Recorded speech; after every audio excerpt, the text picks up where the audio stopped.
2025, first of the year, Laramie Planning Commission meeting. Roll call, please, Brian. Oh, wait, here's Donald. I see. Told you it was just finding a parking space. Sorry, wait. Well, Okay. Roll call, please. Okay, Pacino is absent. Evans. Madmore, here, Heisler White. O'Toole, here finally. Schneider is absent. And Moody. Here. That's 5 present and 2 absent. Okay, we're ready to rock and roll. So first order of business, are there any changes to the agenda, or do we have a motion to approve the agenda as presented? So moved. Okay, so second? Second. Second from Donald. All those in favor, say aye. Aye. Aye. All those opposed, nay. Okay, agenda approved. Next order of business is the meeting minutes from December 9th, 2024. Is there a motion to approve the minutes as presented or any changes? So moved. Is there a second? Okay, all those in favor of approving the minutes, say aye. Aye. Aye. Probably not. If this is a. If it doesn't, I would think if it doesn't change the meaning of the minutes, the intent would be okay. Okay, I'm glad you're doing the details. Okay. All right. All in favor of the meeting, say aye. We already did that? Okay, so we're good on the minutes. Short-term memory, compromise. Moving on to citizen comments on non-agenda related topics. No action will be taken. Is there anybody there on Zoom or in the audience that wants to say something? Seeing none, we'll move on to Planning Commission staff reports and comments. Derek, Joe, Philip, Emma. Good evening, Honorable Chair, members of the commission. This may have already been mentioned at a previous meeting once in passing, but now that we have the hardware to approve it, we'd like to show and present this award that we received from the American Planning Association, so the National Accreditation Board of Certified Planners, the organization that Derek and myself are part of, and that people with some time in the field have we get accredited by, and we have a national planning conference. So it is, in our line of work, the big guys, right? The National Board of Planners. So, but we wanted to show this award that we received, which is a national planning award for a long-range comprehensive plan at the county level, and this is for the growth area plan that the city and the county worked on together. That we'll be talking about a lot here in a second, related to the intergovernmental agreement. But a large part of this award was the public engagement piece, I would say, the coordination, and how much we received from the public engagement during this effort. So just thought it was a cool award and thought it's nice to be recognized along with the county. So that was my one announcement. So do we have to send it back and forth between City Hall and? Yeah, it's like the boot. Yeah. They actually did get one as well. Oh, We each retain our own, good. and you can come and look at it anytime. We could like kidnap it. Yeah. Yeah, we wouldn't share with those guys. County, I didn't mean that. Two other quick announcements. We do have a vacancy on the planning commission that'll be filled at your next meeting. For a couple of you, we have a returning planning commission member, Sharon Bacino, coming back. She had left for a year and a half. Jana filled the position of hers for her vacancy when she left, and now she'll come back. And so that will be great. Some experience and bringing back a full body to the planning commission, which is always good. So you'll see her at the next meeting. And then secondly, I just would like to note, we have Matt Lockhart. He is our council member liaison. If you aren't familiar, what happens at in the very first meeting of city council is all council members get an opportunity to go and pick boards and commissions that they want to be part of. There's a complicated process of who gets to go first, and they go down the list, and it's jockeying for positions, and but it's a good time. But aside from that, you'll see Matt at our meetings here in the future. I just wanted to note who he was in the room, and that's all I have for announcements. Well, welcome, Ms. Blackhart. Congratulations. Anything else from staff? Commissioner? Mentioned it in an email to you, Philip. If we have the time, can you go over this RFP for comprehensive plan? And kind of what you're looking for, just a brief pressing of it. Yeah, Honorable Chair, through you. So the comprehensive plan for the city. Yes. That's what we're talking about. Yeah, so the period of time where a consultant can still engage with us, have questions or whatever. I mean, we'll engage past this point, but this Wednesday is kind of that period. So if you have somebody in mind that would like to give us a call, we've definitely fielded a bunch of calls already from potential consulting firms. Glad to do that with anybody anyone can think of, send them our way. We want everybody to be clear on what we're asking, but they still do have until Wednesday to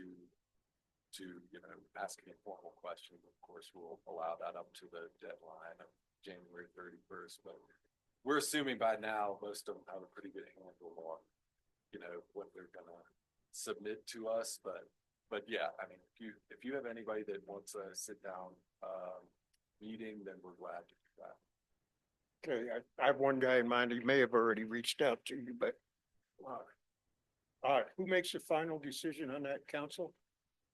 Generally with an RFP, so we'll get the proposals and then we'll pull a team together, city staff generally, sometimes people outside of our organization, but we'll do it, like any other process. We'll have the panel and the interviews and the first round, and then the scoring system, and then it actually isn't the city council ultimately approves the contract that staff provides to them from that process. So ultimately the city council does, but staff has a pretty big input on who we recommend. Well, just reading the RFP, you're asking, this will be a big one. Yeah, and I want to say, I mean, city council's allotted 300,000 planning effort, so it is going to be substantial, if not a complete rewrite of what we have. So it is going to be a pretty heavily involved process that you guys will definitely be a part of. All right, When was the last one done? 2016. 2009? 2009. And this one will probably be a product that will be burped out 2016, 26 or 27 or? I mean, generally it should take about 18 months. That's kind of the timeline that we have, I believe, in our, that 12-month to 18-month process. thank you. Any other questions from commissioners? Okay.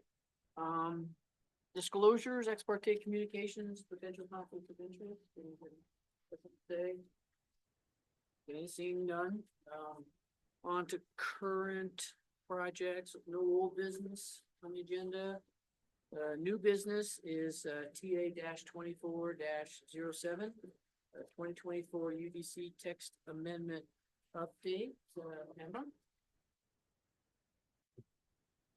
Good evening, Honorable Chair and Planning Commission. The item before you today is a text amendment initiated by the City of Laramie as part of a continual effort to keep the Unified Development Code accurate and to correct concerns and to remove potential avenues for confusion.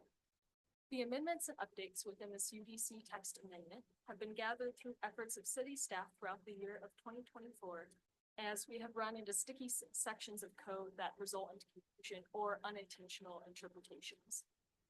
These are separated into two main categories: substantive, which will have an impact on applicants and code interpretations, and minor changes for grammatical errors. As I go through these, feel free to ask any questions or ask me to slow down as well, since we got a lot to cover. I will go ahead and jump right in now, starting on page 2 of the staff report, under proposed code changes substantive. Item 1, this is in the weeds and dead trees city abatement section of chapter 8. The purpose of this change is to match the cost structure of city abatement for weeds and dead trees to the cost structure for nuisances. Currently, since offensive growth is considered a nuisance violation, the fee structure for nuisances in section 8.32 has been utilized by our code enforcement inspector, and so this change would increase clarity between the two. Number 2 is under zoning districts, non-residential downtown district signs. Similar to a section that was in the text amendment last year, its purpose is to limit the interpretation that window signs are limited to 20% of all exterior windows. And we end up with windows completely covered with window signs and then other ones left completely blank. And That's the one I wanted to delve into. I think that's a little much. I mean, having had a downtown business store, you rely in any pedestrian area, and let's face it, downtown is a largely pedestrian area. We deal with parking all the time, but people get out of their cars and walk around. If you're a retailer, one of your most valuable advertising tools is a window sign. And so, I think that change would be objectionable to me as a businessman, as a former downtown businessman. I think, we're limiting it to 20 to all the windows, 20% of all the windows. You could end up with some pretty minuscule signs. There are a few buildings down there. I left my glasses at home, so I can't give you the list, but there are buildings down there that would limit you to about a 4x6 index card. If you took 20% of the glass area. So that one I have an objection to, and can we pull one of these text amendments out, or can we vote on them? We have to vote on them en masse. Derek, what do you think about that? Yeah, Chair, Commission, once we get done, if there are things that you don't, that you want to amend or anything like that, you're making a recommendation to city council. So you would amend it and ask that change be removed. However, just note, we're only changing that this is already existing in code. So we're not removing it. So right now, we're just amending that section to include that it's on each facade of the building exterior. So each face is 20%, which this already exists in code, the 20% restriction. It's just we're clarifying that it's for each face. Right. So that it's not. So that's the only difference? That's the only difference right now, yeah. Yeah, so if Emma can finish that up. So you could, particularly if you're on a corner building, you could have one window sign on one street and one on another. Yeah, correct, yeah. All right, that's what I'm. Okay, so if you just Yeah. continue and sort of state your case about this particular thing. definitely. So I Thank think you. the reasoning behind this was to make it more friendly to pedestrians, to still have some window that people can look through and see what the shop is like inside as well, to make it friendly to those walking down the street. Also, of course, still allowing business owners an avenue to market their business.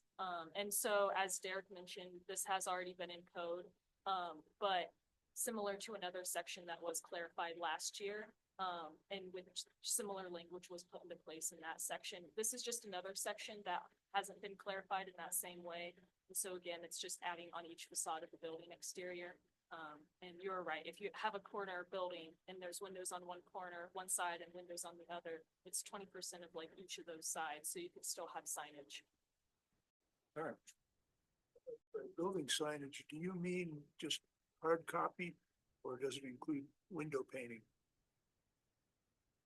Would you mind clarifying that? Whether it has to be on printed or does it include painting murals on windows? So Chair through you and Derek, if you have any input as well, that would include painted on signs along with signs that you would like hang up or tape up in the window.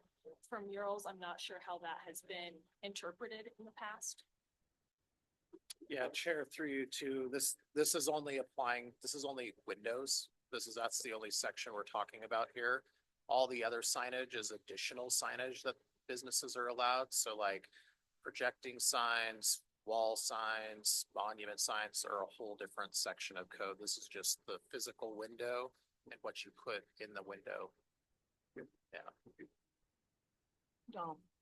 What John may be getting to is, and we had a bunch of these at Christmas, is people will decorate that facade window or windows with Christmas stuff.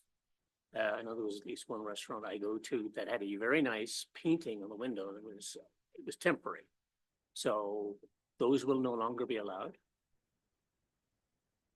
Chair, there's another section in the signs section about temporary signage for like holidays and Okay. like special events, sales, things like that. And that exempts those pieces for the temporary time. So you're not a Grinch. So if you got it, we try not to be, but if you got it up by the time Valentine's Day, no, I'm just kidding. Okay, got it. Okay. Get rid of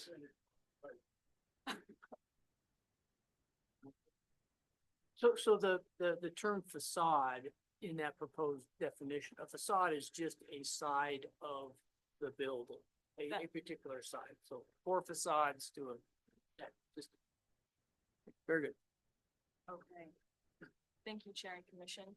Going on to number 3, residential design standards. So currently the minimum building separation for new detached and attached 1 and 2 family units and accessory buildings is not currently defined, and it should align with the existing 5-foot minimum separation that we see in the multifamily code section.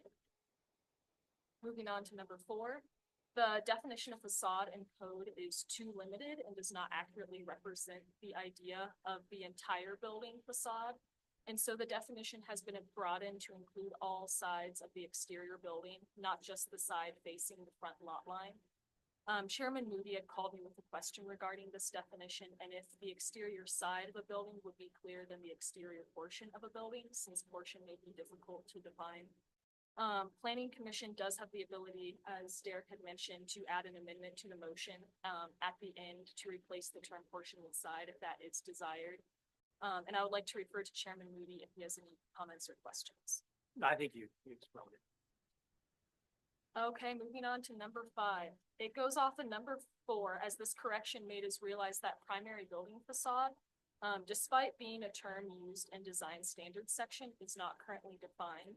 And so this would provide a definition. Number 6, dimensional standards, measurements and exceptions.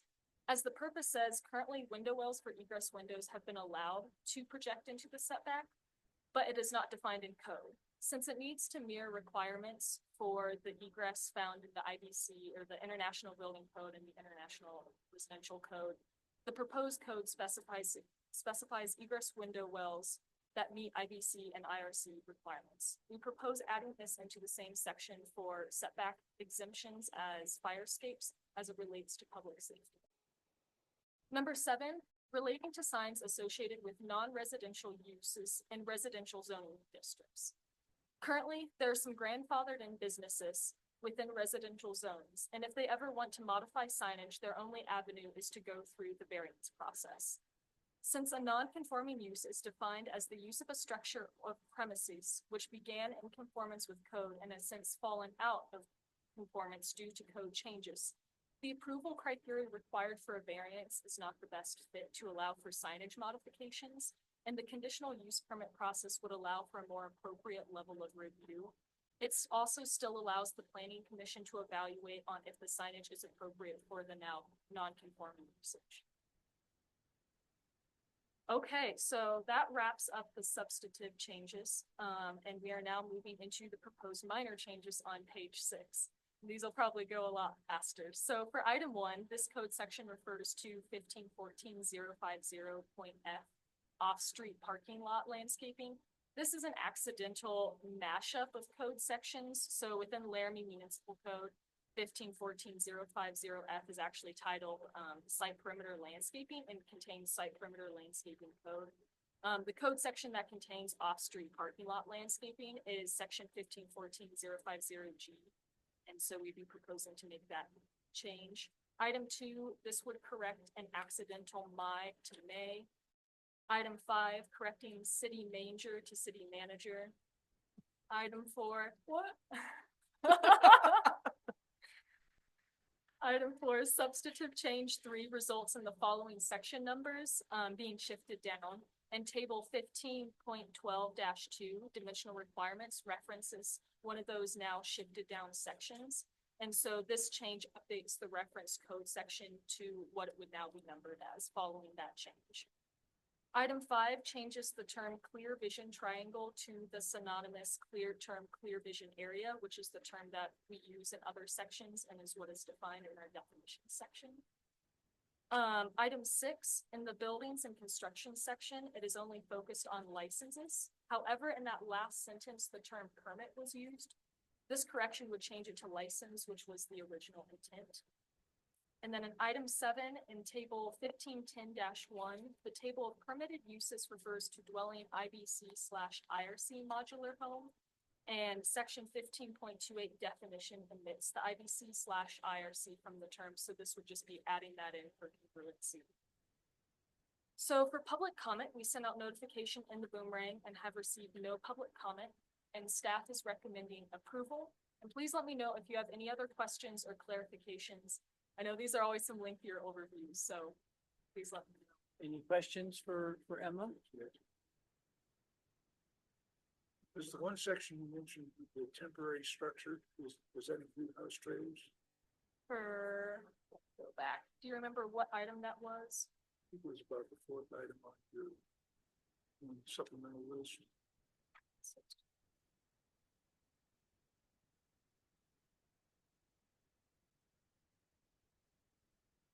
We had items relating to the egress. Are you talking about the non-conforming use for signage?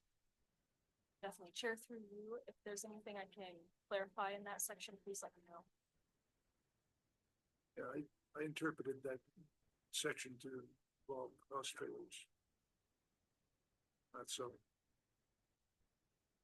So for number 7, this only relates to signage because this is in the signage section. And this is for non-residential uses in residential zoning districts. So how this came to light is Gym City Roofing was a pre-existing non-conforming use and wanted to replace the signage with their new business name. However, they had to go through the variance process for this.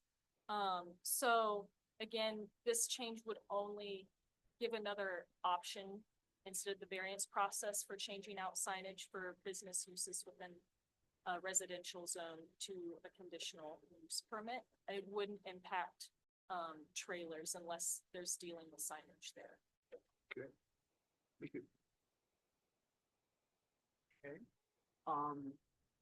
Any discussion amongst us with respect to the language that Emma put out there for defining a facade? In that a facade as proposed would be the exterior portion of a building, as change that portion to a side of a building. For clarity, because I mean, what's a portion of a building? It's a big, and then the definition for the primary building facade means the exterior side of a building. So there's a reference to what the facade is as an exterior side. So we were thinking that for consistency, using side instead of portion made more sense. Does anybody have any heartburn with that? No, I'd agree. Okay, so do you have a suggested language for making that an amendment to the motion, to whatever motion comes out? Approval?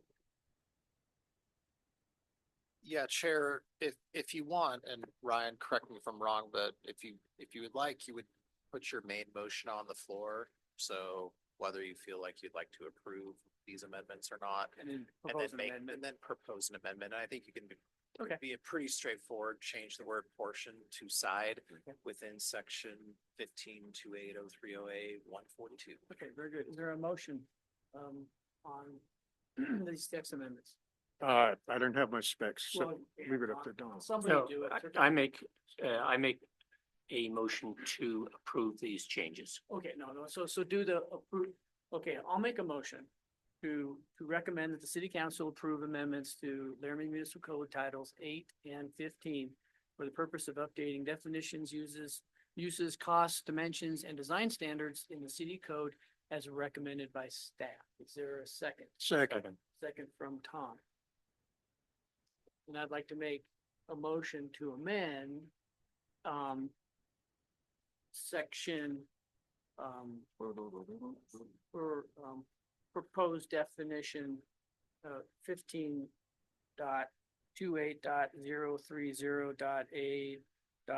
15.28.030.a.142 to replace the word portion in the proposed sentence with side.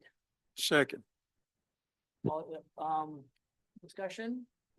None? Is there a roll call, vote on this amendment? All those in favor of this amendment, say aye. aye, Opposed? None?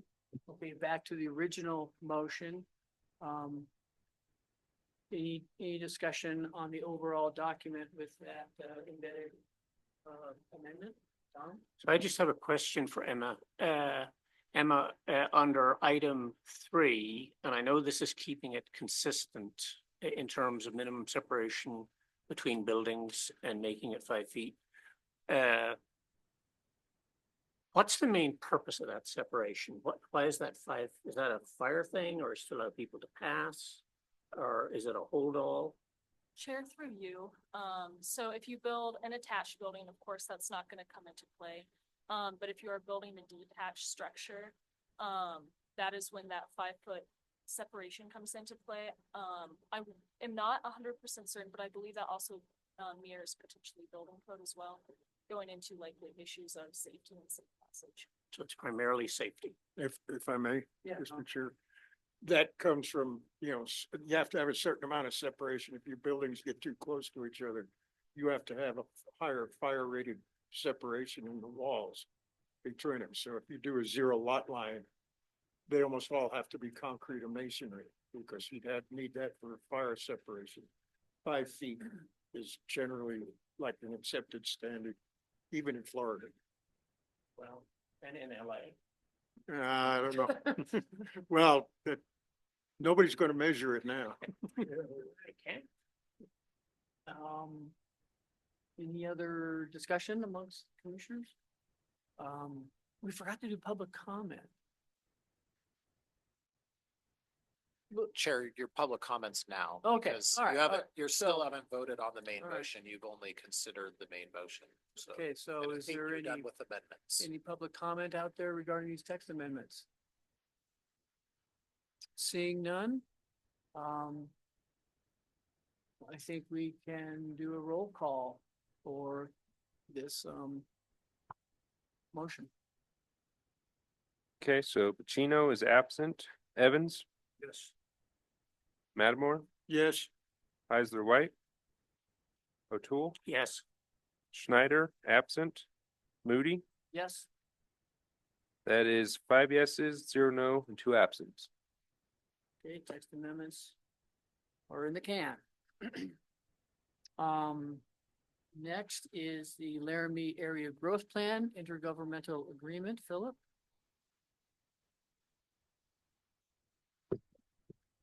Yes, good evening, members of the Commission, Mr. Chair, I'm here to present, as mentioned earlier, the Laramie Growth Area Plan Intergovernmental Agreement developed collaboratively by the city of Laramie and Albany County for your certification or consideration of certification to the city council for its final adoption. This agreement represents a significant step and really is the step that gives the growth plan teeth, as it were, as that it was more of a guiding document. This intergovernmental agreement that you have before you this evening is binding and would actually, as I said, ensure that what was written, the plan itself, is carried out. A little bit about the plan. I know a lot of you were a part of that effort, but it was adopted in 2023. It establishes a cohesive framework for managing urbanization in the unincorporated area right around the city in Albany County. These areas face increasing pressures from growth and development, necessitating a clear and unified approach to land use, infrastructure, housing, and economic development. Once agreed upon by the two bodies, the city and the county, the IGA will become, as mentioned, a legally binding document that transforms the growth plan from a visionary plan into actionable policy. That's including steps on what types of development would require annexation, what types of requests for infrastructure improvements would require annexation, but I can get into that during the presentation. But this agreement, again, is a very important step in solidifying what was written in this plan. I'll go over a couple of the important provisions that'll guide its implementation here. All development proposals that are adjacent to or contiguous to the city boundary will undergo a joint review process. That is not the case so much anymore since state statute kind of removed the city review process from, if you all remember, from subdivisions or development within a mile buffer of the city. So this, again, this IGA would require that joint review. And just a quick note on what constitutes being adjacent to versus contiguous. So contiguous is, and that's written several times in the agreement. Contiguous simply means that it is right on the city boundary, right? One parcel line, the lot lines are contiguous between a city lot and the county lot. Adjacent to refers to perhaps a sliver or a very small, like right of way or something that is separating the county parcel from the municipal boundary. So I know there was some clarification requested on why we needed to have both of those. But again, I should mention that we've had our city attorney as well as the county attorney working on this. So the legalities I'll explain to the best of my ability. So the joint review, very important. That is going to be something that comes out of this being enacted. Another important fact is that any new streets or roadways in the growth area will adhere to city specifications. So right now in the county, a developer could subdivide and not dedicate right of way as is required in the city. So easements and so forth are still accepted in the county, which are problematic as you can imagine moving forward. So this dedication of right of way and the widths and the whole cross section of the city street will be required. Now there is a slight differentiation between if you're building onto a city street that's right on the boundary, that is paved, that is completely approved, then the developer will be required to continue that. That means asphalt, curb, gutter, sidewalk. If it is connecting to existing city infrastructure. However, if it's, outside, if it's not connecting, if it's a dirt road, out into the growth area a little bit, they would not be required to pay still the dedication of right of way, but not the full city standard. The IGA also outlines criteria for connecting new developments to municipal water and sewer system. And this is simply saying that any type of development, again, that is contiguous to or adjacent to, that meets the criteria in the IGA, that subdivision mainly, but any like denser development than is there currently, then municipal water and sewer connection would be required. Now, with that, there is the caveat that the city does not want to generally extend water to, an area that is outside of the city boundary. Generally, in that process, the city would ask that piece of land to be annexed.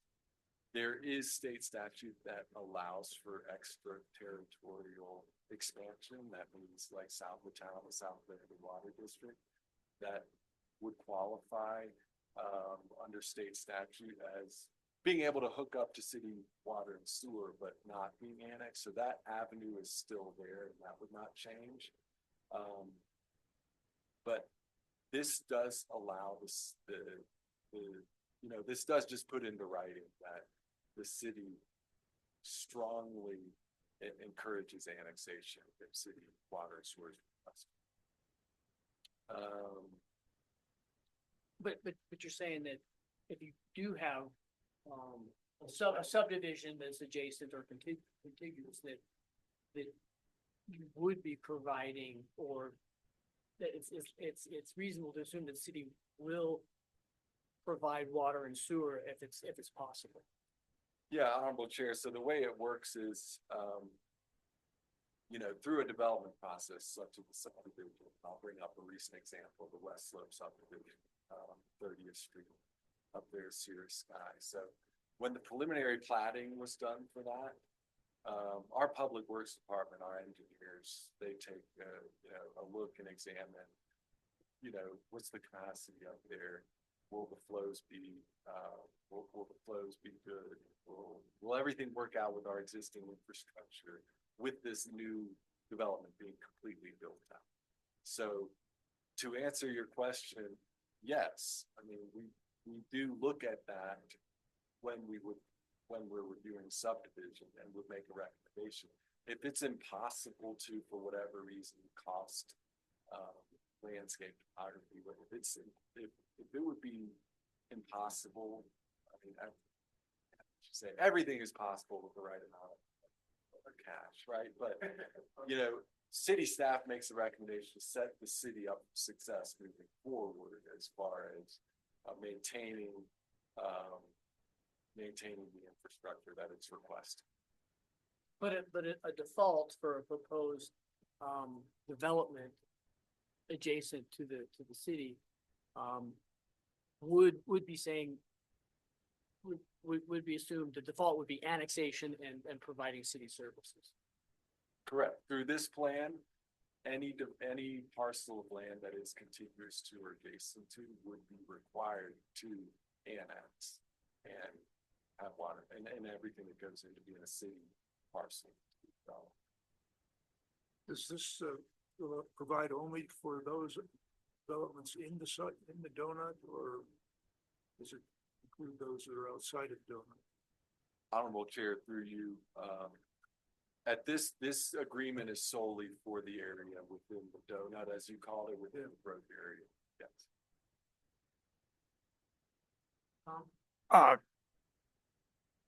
I've been with this thing since the start, and I had some problems with it, but they've all seemed to have been worked out. The only concern I have with it right now is we have a new county commission. And this agreement was negotiated with the old county commission. A lot of the groundwork was done with them in place.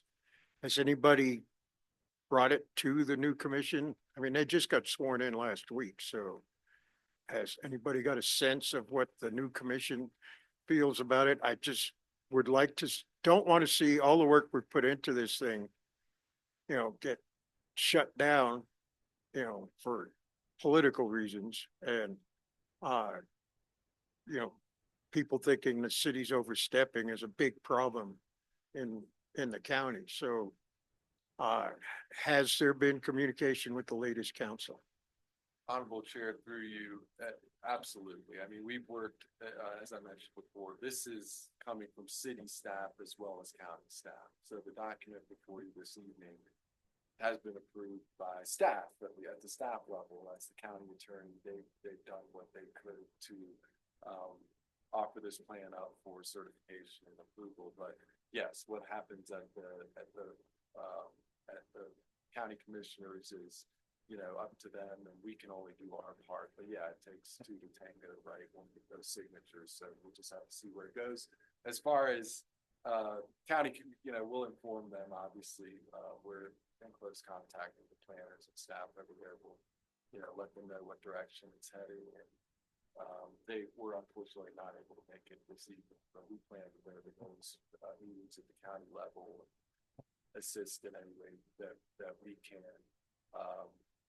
But you're absolutely right. I mean, with the change landscape, who knows where it will go, but the city can just do their part and put their signature on it to show, that, what direction we'd like to see. Derek? Yeah, and just for clarity, the county is going through a exact same process as we are right now. They're going to be bringing this to their planning and zoning board. I don't remember exactly what day. Next month. And then to the county commissioners. And so, what's before you is a result of about 8 months of back and forth between staff and the county and city attorney. And I mean, it just takes a long time to get to this point. So, I mean, what's interesting is that the document itself is pretty simple.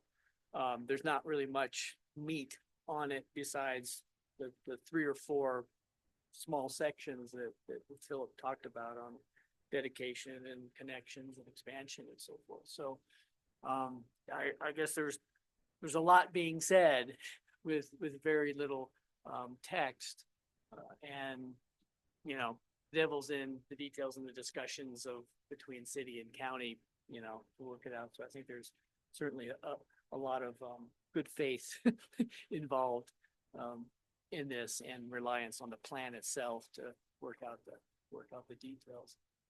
Yes, so to that point, Honorable Chair, and I do have a few more things to go over, but to that point, yes, this IGA really focuses on a couple of key areas, right? Roadways, right-of-ways, dedicating those, sewer, water infrastructure, and the review processes. There's a lot more in the growth plan itself that we could have gone after, and we can.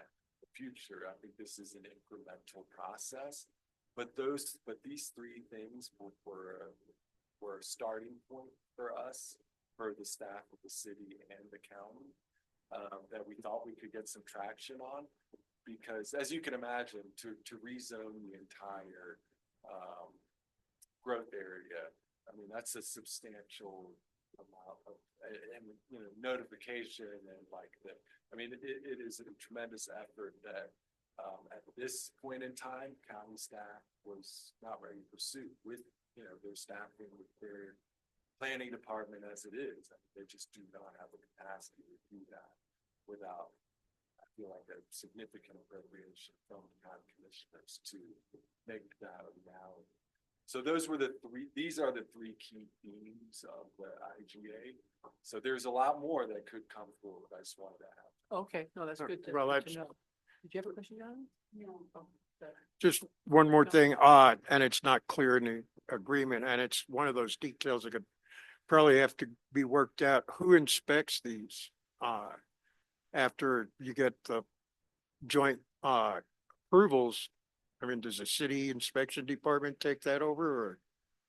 The county doesn't really have, I think they have one guy who goes and looks at things, and that's about it. And Honorable Chair, through you, I can answer that. Yeah, and then the one guy you're talking about inspects septic systems, right? So Yeah, they don't have yeah. a Doesn't have the building inspector, but Right. all of this, I mean, most of this would result in city oversight, right? Annexation.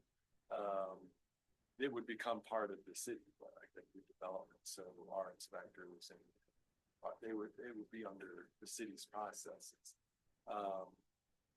As far as notification and so forth, I mean, when they get an application in, whether they're notifying our staff within the 14 days or 30 days periods that we have outlined in there.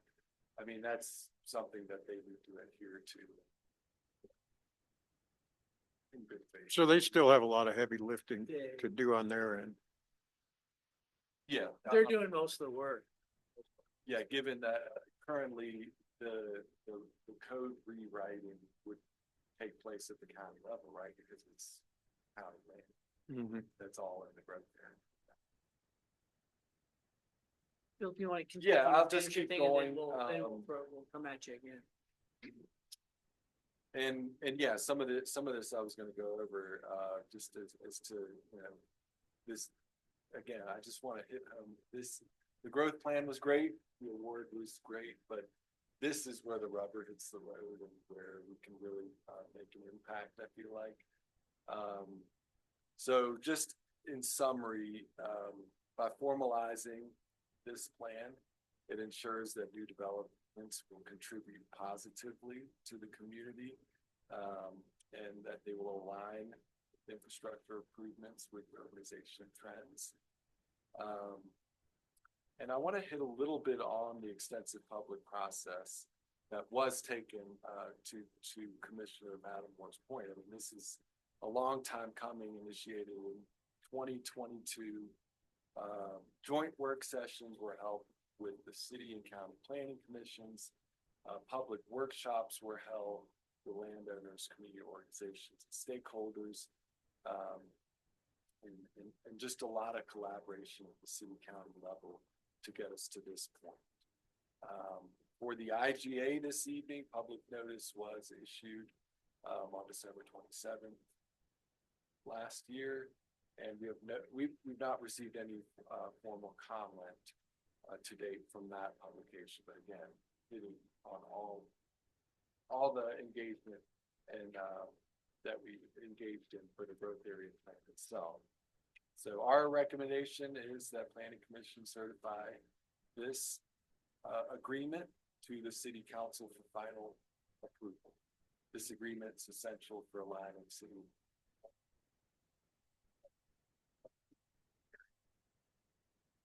Bill, could you just reiterate to us what certifying means?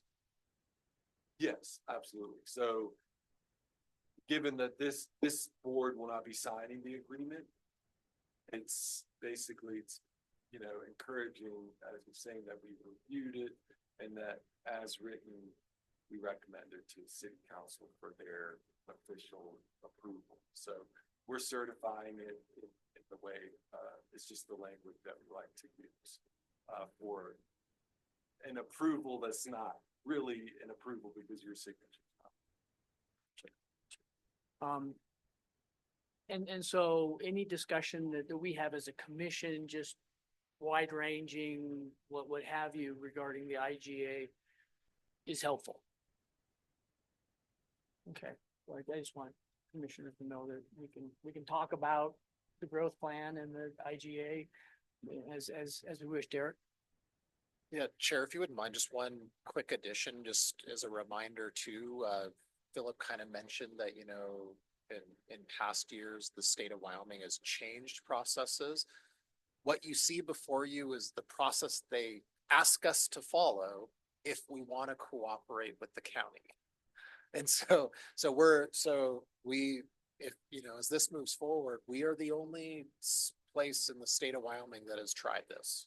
So, you know, we're just following that guidance that's given to us. And, you know, this is where the city and the county, by adopting a plan that we jointly agree about for growth, this is the next step that the state legislature has outlined for us to follow. And so You Just- see which the this intergovernmental agreement, AGI. that's what they call it. That's, and so I just wanted to emphasize that just as the importance of, that this is being done not in a controlling fashion, but as a directive from the state of Wyoming as to the process we have to follow if we want to try to work together. Otherwise, technically, we're not supposed to work together. I guess, I don't know. Well, in that vein, one question I have is the county's going through their process of the IGA and so forth. But what is it, what does the city see as ways and processes to assist the county in their process before the AGI and after it, that the county has a kind of a bigger lift on this thing because it's all their property.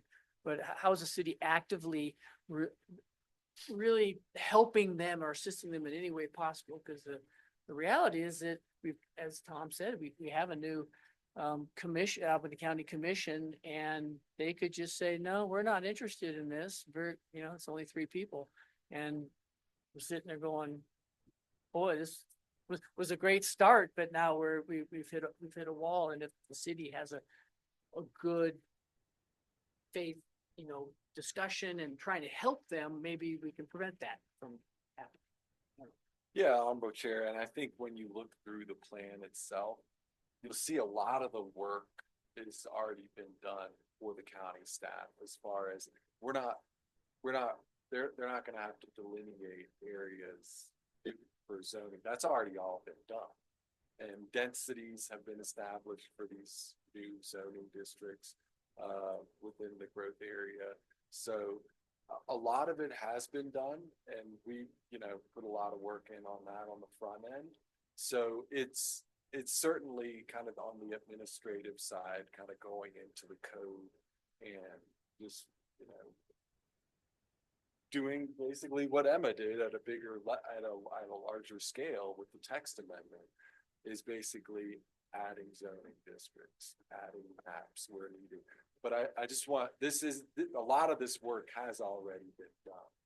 And I would just reiterate the fact too, that we're only focusing on 3 areas. And I think that's doing the county a tremendous favor as well, rather than trying to, cram this whole, everything what's in the plan into this agreement as well. Okay, I think it's an important point, yeah. There's more to come if we can get through these first primary steps.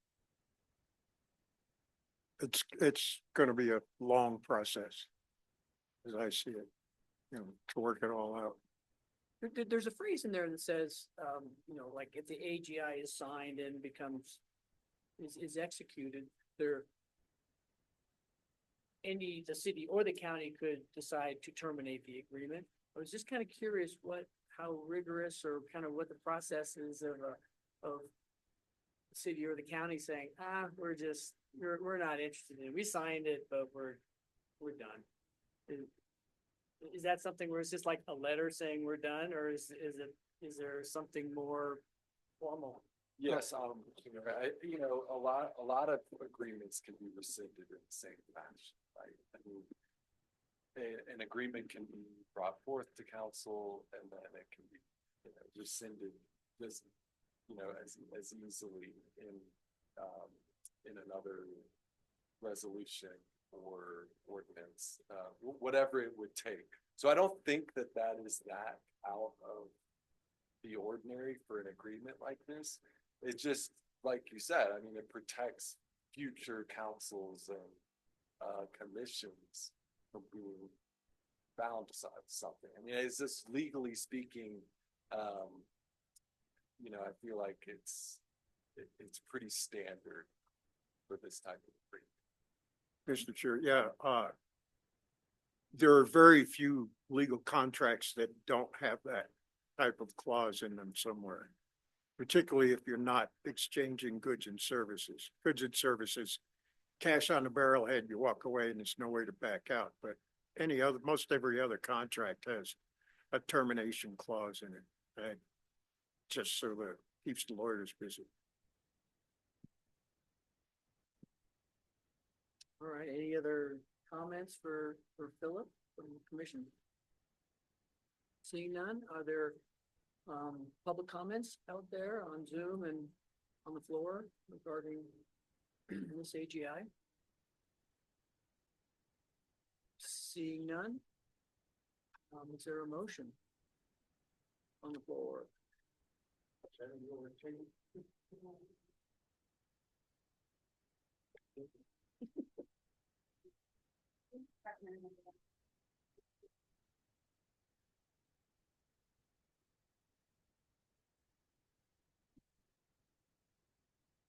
Second.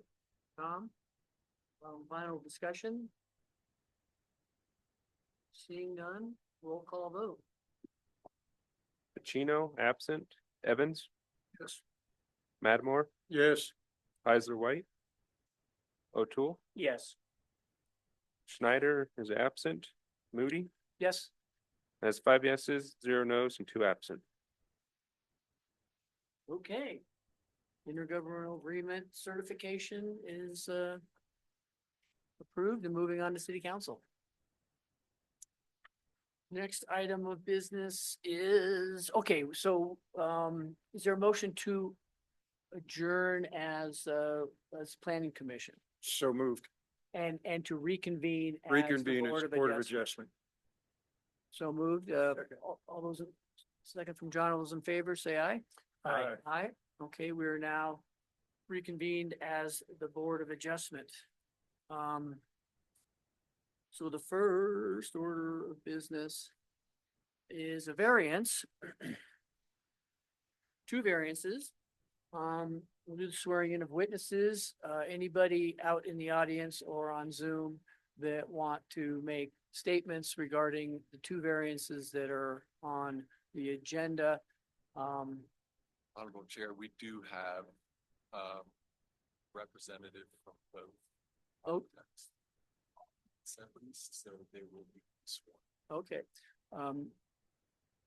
And I'm not, all right, well, for those out there, you swear to tell the truth, the whole truth, nothing but the truth? Say aye.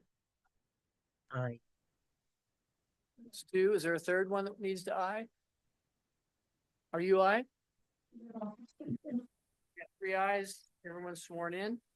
The first item of business is VAR 24 0002. 2430 Douglas Drive oversized ADU variance. Philip. Yes, Honorable Chair, members of the Board of Adjustment. Just as a, what is it called? I know the applicant from church, just so that's out in the open, but it's Laramie. Everybody knows that, but,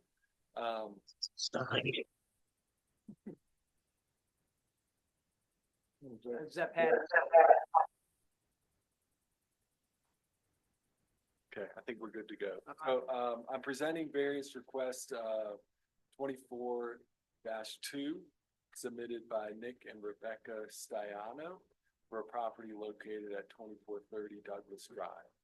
This request seeks to exceed the 600 square foot limit for accessory dwelling units outlined in the Laramie Municipal Code Section 151030D6 (F). The applicants propose a 900 square foot ADU to accommodate their retired parents that have accessibility needs. The applicants are requesting this variance to construct a larger, fully accessible ADU that provides safe, single-level living for their retired parents. The design ensures space for a bedroom, bathroom, living area while meeting accessibility standards. The proposed structure also aligns with the neighborhood's architectural character and has actually received separate approval from the HOA in which the parcel is, the Cottonwood Estates HOA. For each variance, there are required findings of fact in order for the board to approve the variance. The first being that of special circumstances that the property has. And the property does present unique circumstances, as we see it, as the proposed ADU. A standard 600 square foot footprint would not provide sufficient space for accessibility needs. And from living in a house actually that did have that at one point in time, the previous owner was in a wheelchair. There was significant alterations and that were needed for that. So staff definitely understands that piece. The second being reasonable use. Again, going back to the limit that code currently places on ADUs, that 600 square foot footprint would deprive applicants of the reasonable use of their property by preventing the construction of a functional accessible ADU. Minimum adjustments, so the 900 square foot footprint again.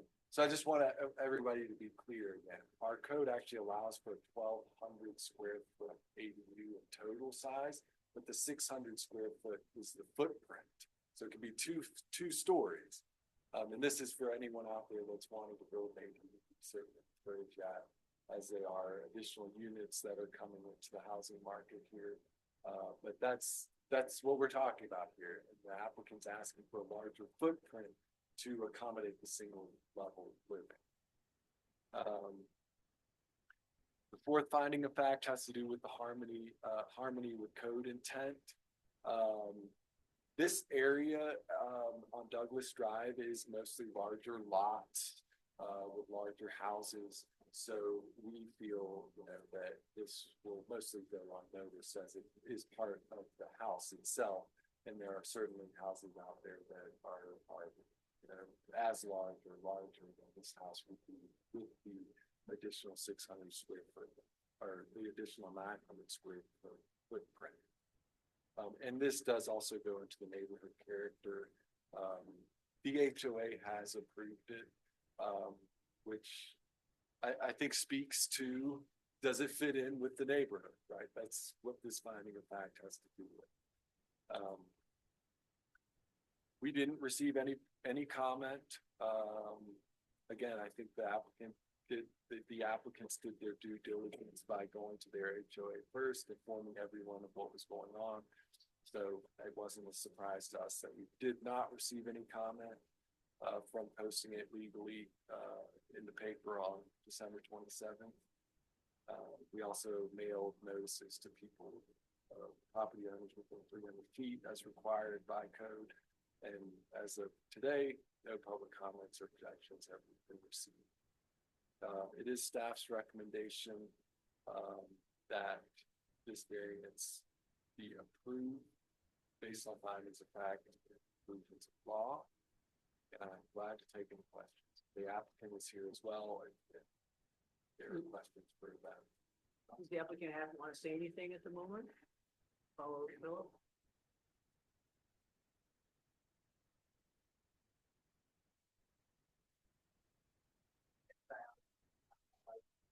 Step out, but just wanted to say thank you. I don't have anything additional. I thought it was really thorough.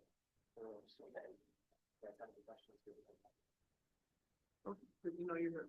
Thank you for coming. So questions from commission for Derek or the applicant? When the original 600 square foot size footprint was envisioned, was there any thought given to handicap access in that square foot area? So I'm thinking this would get a variance here, but could a code change be in order to allow that for handicap facilities? Honorable Chair, through you, with the requests like this, when we do get a variance, we try to keep a close eye on, are we getting other variants? We've had quite a bit of action as far as like a accessory building, another accessory building, the height and so forth.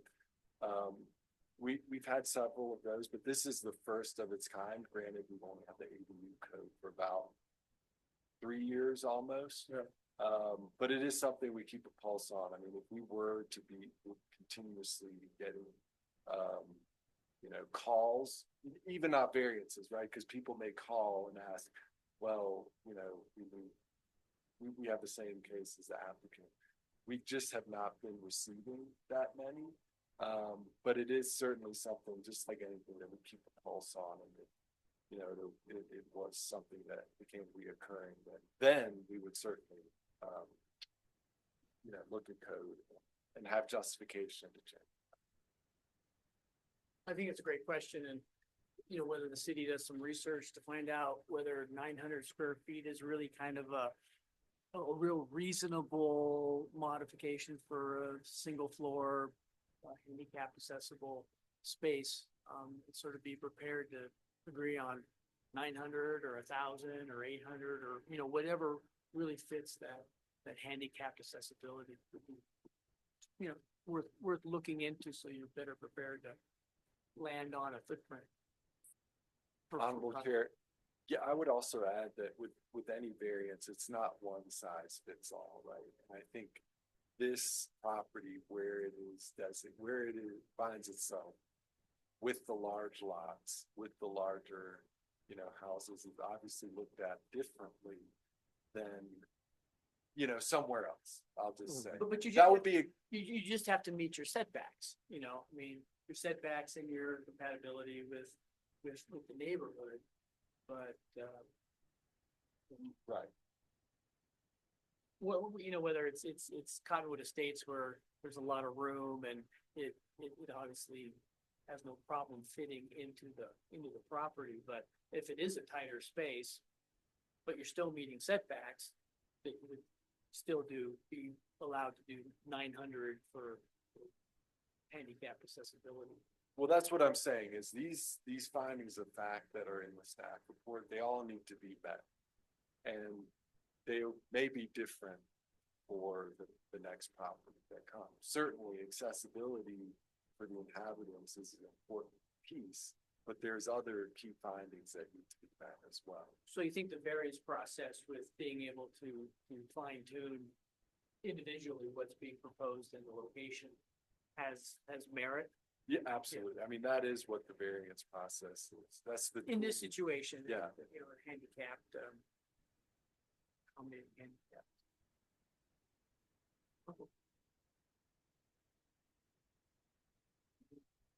Any other questions from commission? So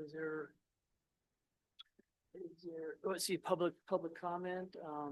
Is there anyone out there on Zoom or on the floor that wants to make public comment? Honorable Chair, if I may just add one more thing about the actual vote that the board is going to take. Since we are missing a couple of, what would they be called? Board members of the Board of Adjustment, then a majority vote of the entire board is required. So 4 people or 4 votes for an approval. Okay. No matter how many people are here, as long as. Gotcha. Okay, good to know. Thank you. Any public comment on this, this variance?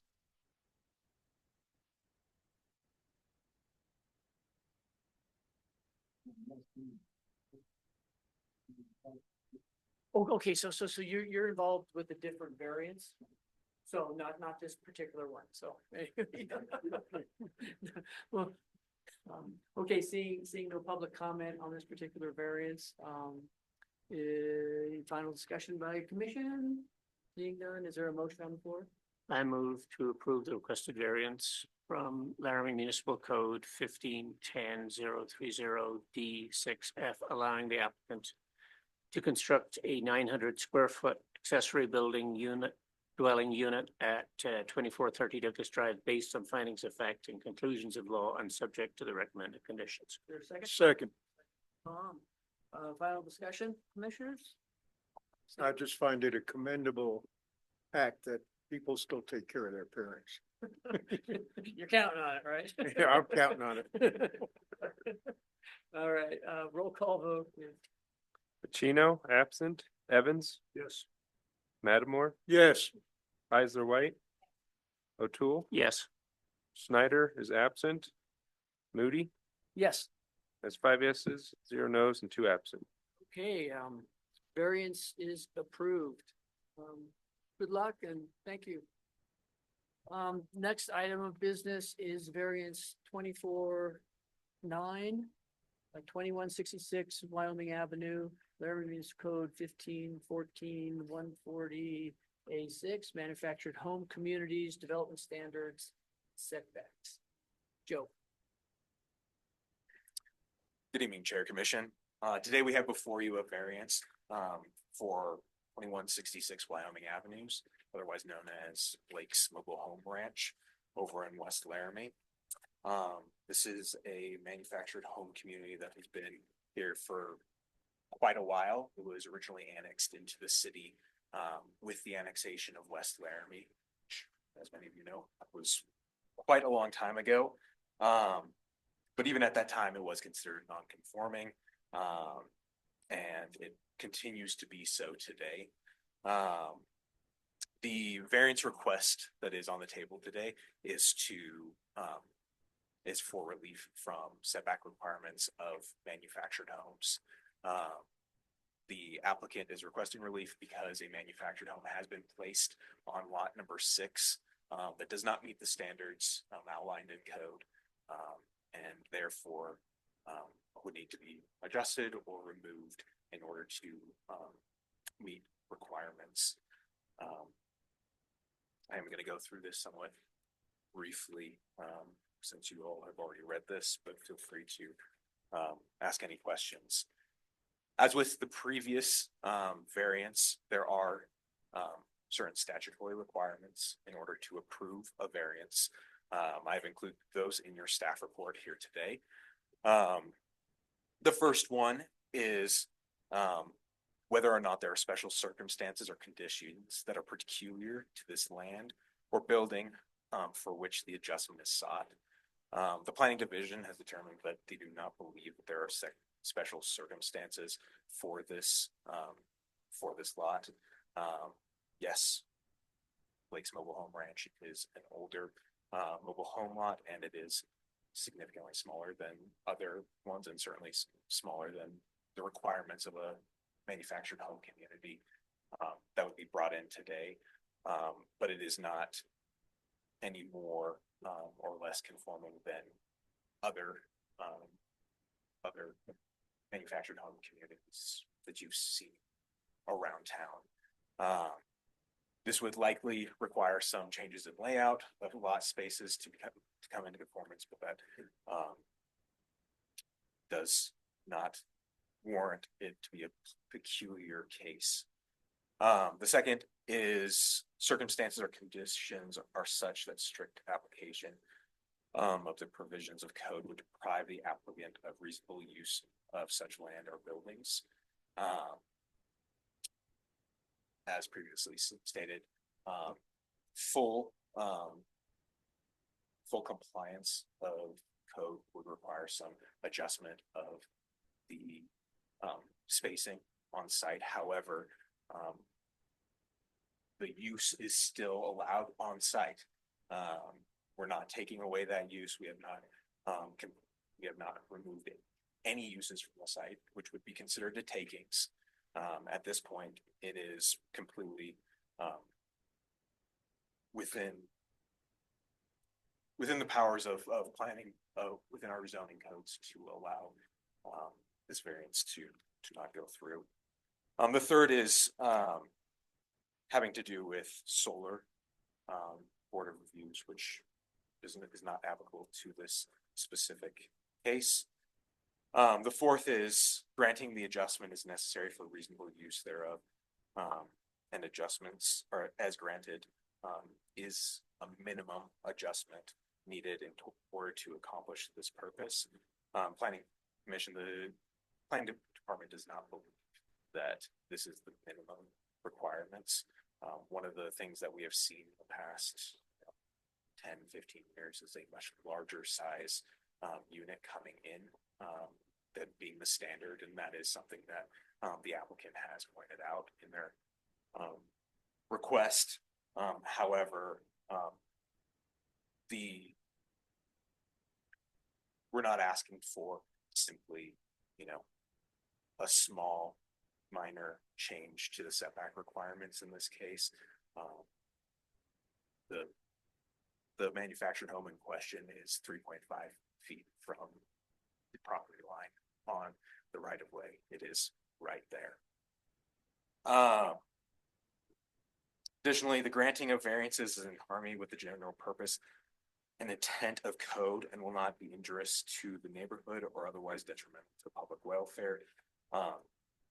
While this mobile home community has been there for quite some time, and it is allowed conditionally within that zoning district, it is generally understood that manufactured home communities are a much more intense use of land than you would see other places. There's a higher density of people, much like an apartment building or any other multifamily dwelling. There is, and this specific one has no screening or anything else that other newer communities would be required to have. And so we do not believe that it would be in general harmony with the neighborhood and would potentially be detrimental to public welfare. The last one is the variance, if granted, will not alter the essential character of the neighborhood district in which the property is located, nor substantially or permanently impair appropriate use of development of adjacent properties. The adjacent property in this case is city right of way. I do want to just let you know that both Wyoming Avenue and Colorado are going out for bid this summer. And so we are moving forward with that. Setbacks are there to create space between units and the street. Both of these streets are collector streets, so generally a higher velocity. And so we do believe that we're no longer moving closer to getting this into conformance in any sort of manner. We are moving farther away from that by allowing this variance to be approved.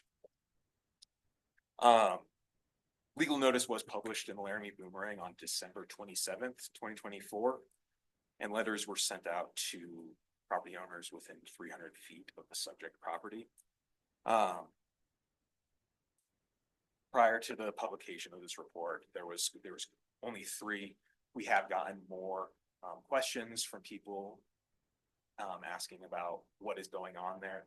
We have seen a lot of residents concerned that they were going to be evicted. That was not what I said. That was not what the variance was for. I have included a public comment, and I have an in-person public comment in regards to this item.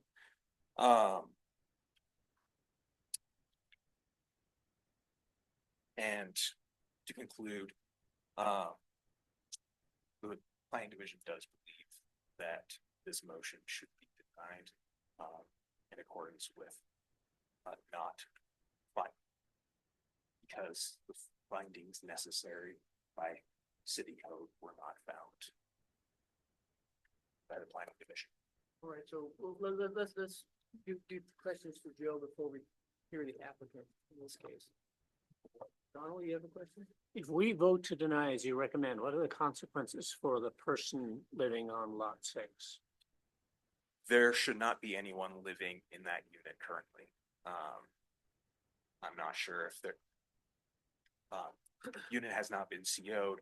There's not been any inspections of tie downs or anything of the like there. I can't answer that completely, but likely they will have to find a space that is compliant with city code in order for a place to put that. So I'm still unsure. Does it belong to whatever company owns that whole development, or does it belong to an individual?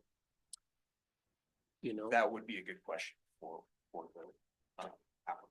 Okay. Anybody else? Question? The way I read it, you would have to remove it or relocate it on the property in a way that it doesn't encroach on, setbacks requirements. Is that correct? Share through you, that would be correct. Yes.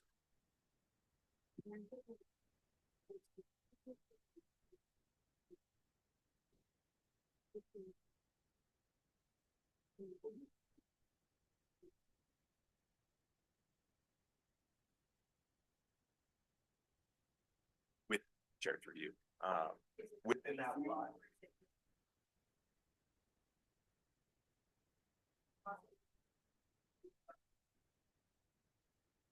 Within that lot, it's likely that that unit specifically would not be able to fit, due to proximity to other units, proximity to the street, proximity to internal drive aisles. So this lot would not be an appropriate spot for this manufactured home. Okay, so this old subdivision or trailer park was grandfathered in with a lot of non-conforming uses, and it has remained that way. So all of the trailers don't meet setbacks from right of way or maybe between units. So that's understood that they're all out of compliance. And so this unit was pulled out and a bigger unit was put in, such that now the distance between the property line is 3.5 feet instead of maybe 5 feet, or, you know, whatever the size difference is between the unit that was pulled out and the unit that was put in. Okay, so there's uncompliance all over the place on this. So the question I kind of have is if they had pulled the old unit out because it was, let's say, dilapidated or something like that, and they put a new unit in that was the same size with the same, you know, basically it's got the same out of conformance setback that everybody else has on that unit, would there be a need for a variance? Is the variance related to changing out similar structures, or is it the change in that setback from 3.5 feet or, you know, whatever it was before to 3.5 feet? Chair, the removal of that unit did prompt this more so than the actual size. It does, once the unit is removed, the grandfather clause is no longer there. However, generally speaking, a unit that is exactly the same in every aspect would have been generally accepted. Okay, because theoretically, every unit in there would be original units in 1968, which I have a hard time believing that they haven't switched out units in the past and sort of initiated this kind of process of, well, your grandfathering doesn't apply to a new unit, even though it's the same size. And share, So this they is would just- be speculative on my part, and as we are also sworn in, I would not. Okay, all right, just wondering why why now in 2025 that you have a variance request when it probably has been going on for quite a while, would be my guess. Anyway, I'm speculating. Donald. So maybe this is not a fair question, Joe, but if we were to grant this variance, is that likely to essentially set a precedent so that a whole bunch more dwellings like this could go on the lot? Or would we be setting a precedent? I will say that there is a significant number of non-conforming parks in town, and I think that speculatively, I think a lot of them would be coming before you for variances. Yes. Okay, want to bring the applicant or the public comment if we're sort of done for now with Joe? With Chair, if I Yeah. may, generally we go with the applicant. Oh, next. I'm sorry. You're exactly right. Is the applicant here? They're online. Okay, applicant, you're up wherever you are. Brian, do you? Yeah, I just gotta see if I can get them Okay. into the room.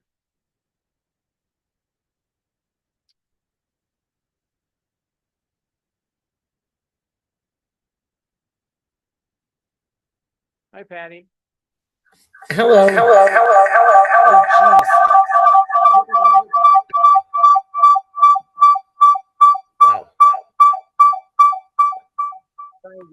try that. Is that better? Well, it's still echoing. Yeah, go ahead, Patty. Yes, ma'am. So you asked the question, I don't know how to make this stop.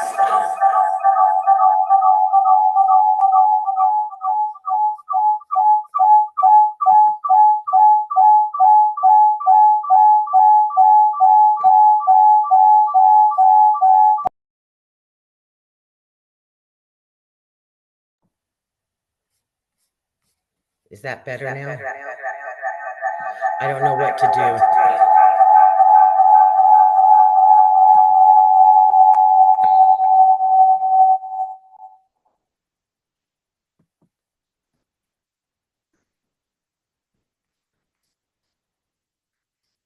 Are you able to hear me now?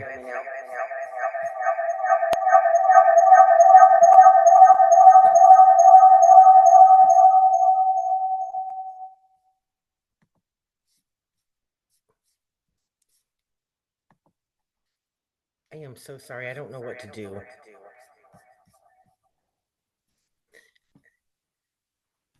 You asked the question if it would, if the home was ours or a residence, and it's a residence home. I don't know what to do here.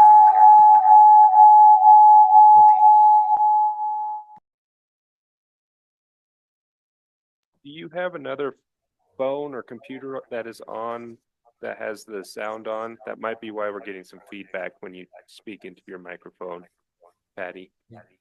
I don't. This is the only one I've got on.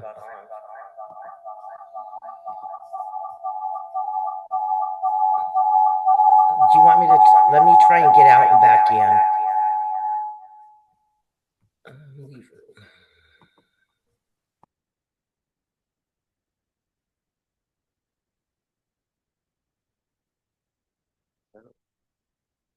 Can you try this one, Patty?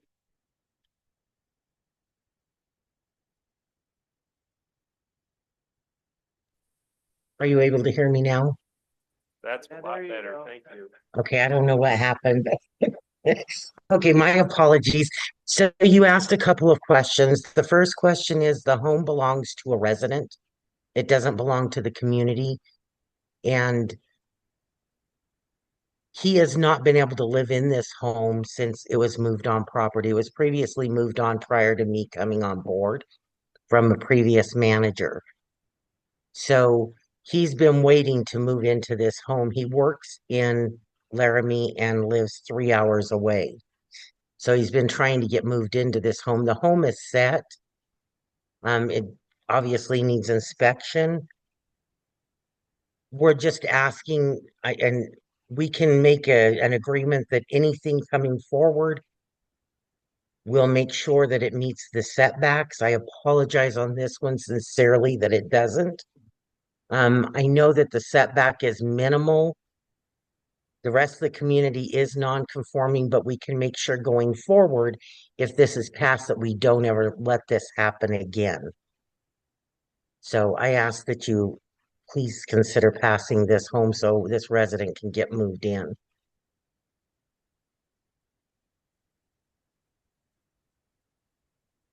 Any questions for Patty? Donald? Patty, this is Donald O'Toole. Patty, did you know when the what shall I call it? When The home, the home was going to be moved in, it was going to be substantially larger than the previous dwelling that was on the site? no, I personally did not know because I was not over this area, and the manager who moved this home on site is no longer with the company. I got it. So I have to say that it wasn't done intentionally or maliciously that she moved it on there. We just had somebody call, said, "Do you have an empty lot?" And that's the only lot we had available, and she moved it on there. Okay. That's. Any other To questions? move this home would be very, very expensive because it has already been set. We're probably looking, if we can find a lot for it, obviously we don't have a lot for it. But if we were able to find a lot somewhere in Laramie, we're probably looking at somewhere in the neighborhood of between $7,000 and $10,000 to move this and reset it.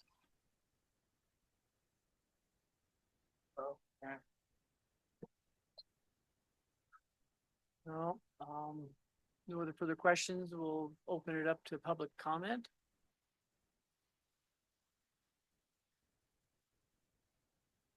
State your name. My name is Zach Cook, KOCH. I live across the street from lot 6, 123 South Coral Avenue. And I built that home. I'm an entire building contractor.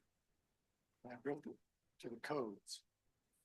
And I lived by those codes. That's what I did my business with. And my wife and I came home. I looked across the street and I saw this motor home sitting over there, and I'm just going, "Are you kidding me?" You know, they set it on the side, totally on the side.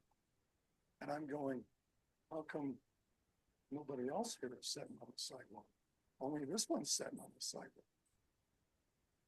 So I went over and I took pictures of it to where it sits on the sidewalk. And if you're measuring from the street easement to the property line, it's in violation of the city code. You must be 20, 25 feet from the center of the road to your property line. This trailer sets beyond that. I took pictures of the back of the easement where all the utilities go. This thing sets completely into the easement. Well, if they needed to go in there and do utility easement replacements in the water, the sewer lines, whatever, what are they going to do? Cut the back of the trailer off? You'd have to. You absolutely have to. And I've dealt with this stuff forever. And I can't believe that when Mr. Blake sold it and the new owner bought it, why would you not go to the city and make sure everything is up to par?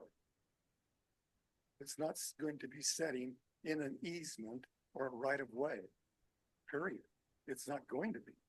And that's why it really confused me why these people were just, let's move it in and we're going to go to the city and we're going to get things taken care of so we can, you're not going to walk on the sidewalk, you're going to walk in the street, period. And I've even taken pictures of it. And I showed all of those pictures. To me, they're code violations, completely. Code violations. And I had to live with those code violations, period. I mean, I couldn't believe it when my gas meter was set. If you know the easements, you have 5 feet from the property line, or back into your property as far as you want. And this is just a different issue. I'm just pointing this out. Where did they set my gas meter? In the middle of my block, in front of my garage. Well, who else in the world has the gas meter sitting in front of your garage? So when your wife backs up, she hits it. She did. So I ran in the back, turned the gas off, and I left it for 2 hours. And I figured, well, the city will come take care of it. They didn't. So I called the city. They come out and took care of it. And long story short, I says, how are we going to get this taken care of? Well, it's going to cost you about $1,800 to move it. What? Well, why should I have to move it at my expense when it should be at your expense? And it's not to code. It isn't setting to code. It's a good friend of mine a couple of years ago,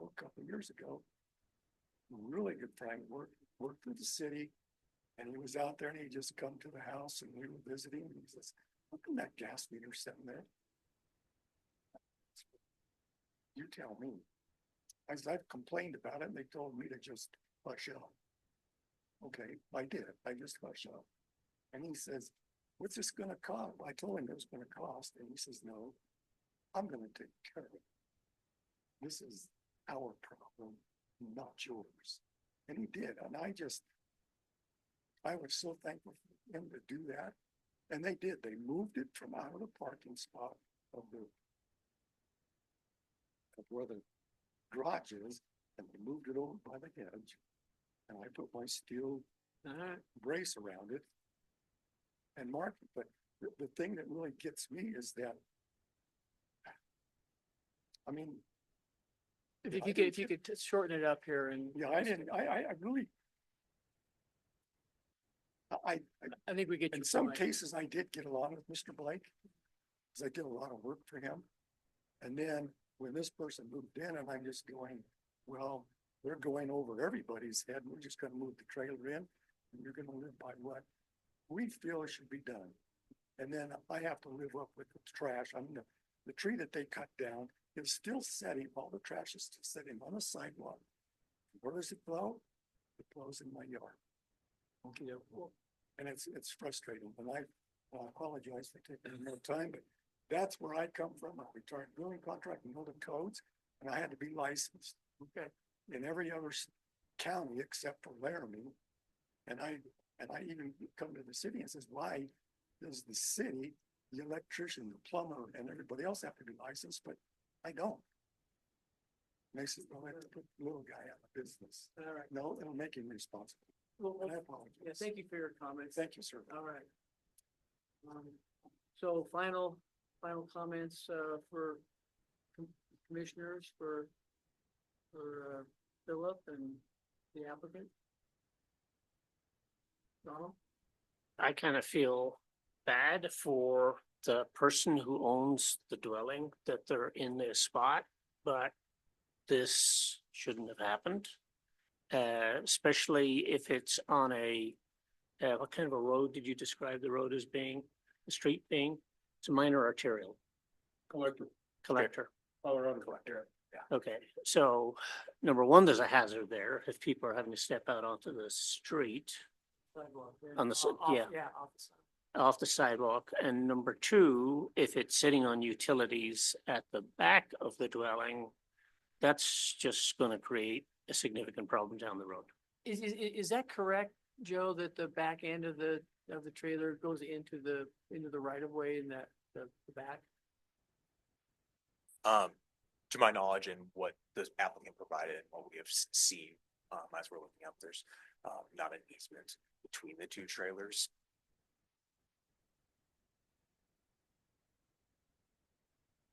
So there's not a utility easement that would be affected by the back end of the trailer as described by Mr. College?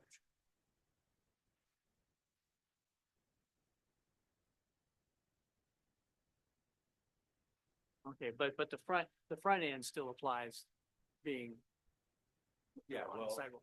the rear is. Oh, yeah, but it's a setback between trailers, not an easement. Correct. Okay, gotcha. Any other, yeah, it's a unfortunate situation, but, oh, hi Patty, okay. Yes, please. So there isn't a sidewalk. The home is not sitting on a sidewalk. In front of the homes is a parking area for each home. There's a parking easement out in front of each of the homes that they can park their cars in. So there's not an actual sidewalk that this is sitting on. So no one has to walk out around the home and go out into the street. I just want to make sure that everybody's clear on that. I'm sorry. No, go ahead, Patty. There's parking in front of all of the homes, no sidewalks. So they don't have to walk out into the street to go around this home by any means. And I believe, if I'm not mistaken, it's 1 foot over in the front. Okay, thank you. Uh-huh. Yeah, Patty, I mean, Joe? The sidewalk.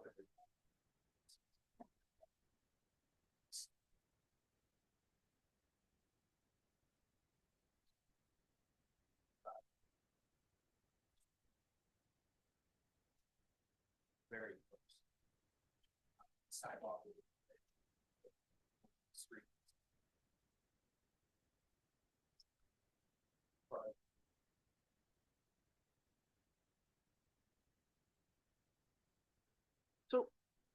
So if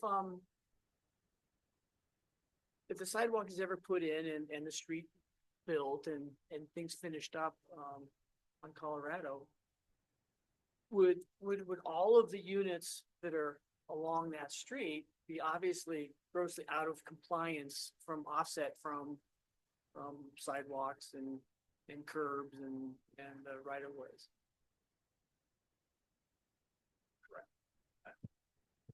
However,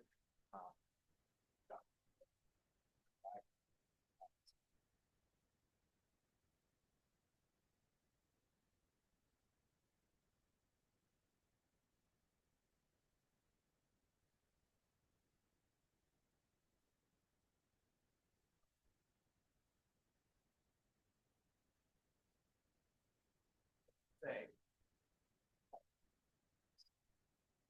So the point is not making a bad situation worse. It's sort of the summary.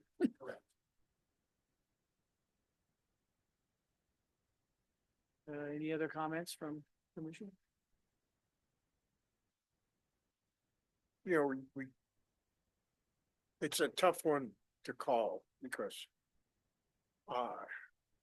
we don't want to do takings as a governmental body, don't want to do takings, but when you tell someone that they're so far out of compliance, there's no hope.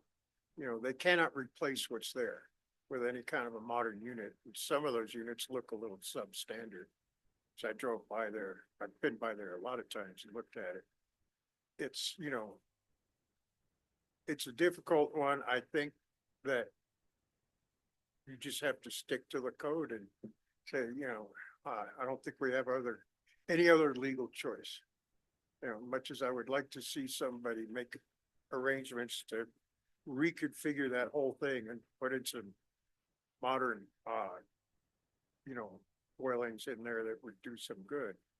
Because we all talk about affordable housing, but let's face it, mobile homes are one answer to that situation. And I hate to see somebody get one yanked out, but if by the time they finish building Colorado and get it out there, you know, that particular mobile home park will be so far out of compliance, it's ridiculous.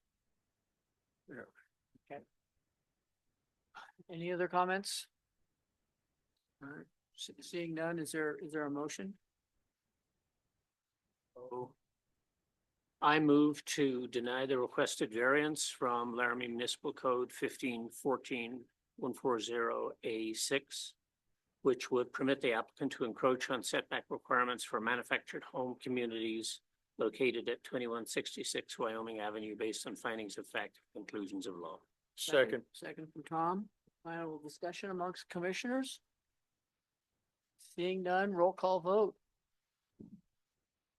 Pacino is absent. Evans, So saying yes is agreeing with the deny. Yes. Matamore, Yes. Heisler White, O'Toole, Yes. Schneider, absent. Moody, Yes. that's 5 yeses, 0 nos, and 2 absent. Okay, well, such as it is, I'm sorry to have to do it, but I think that's I what don't we think had we to had do. any other choice. Okay, is there a motion? So to moved. Adjourn, second to adjourn Board of Adjustment? Second from John. All those in favor of adjournment, say aye. Aye. Aye. All those opposed, nay. All right. Chair and commission, just a heads up, next meeting